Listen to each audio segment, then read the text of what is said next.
অর্থাৎ কালোজিরা আল্লাহ সুবহানাহু ওয়া তাআলা এর ভেতরে মৃত্যু ছাড়া পৃথিবীর অন্য সকল রোগের প্রতিষেধক রেখেছেন, সকল রোগের ঔষধ রেখেছেন, চিকিৎসা রেখেছেন।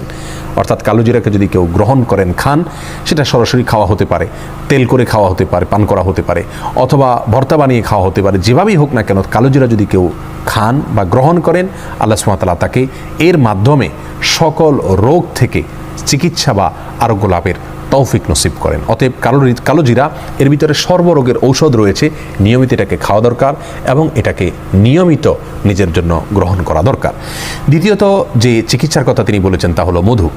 মধু প্রসঙ্গে আল্লাহ সুবহানাহু ওয়া তাআলা নিজেই সূরাতুন নাহলের ৬৯ নম্বর আয়াতে বলেছেন, ফিহি শিফাউল লিন্নাস, এর মধ্যে মানুষের জন্য শিফা রয়েছে, আরোগ্য লাভের উপাদান রয়েছে।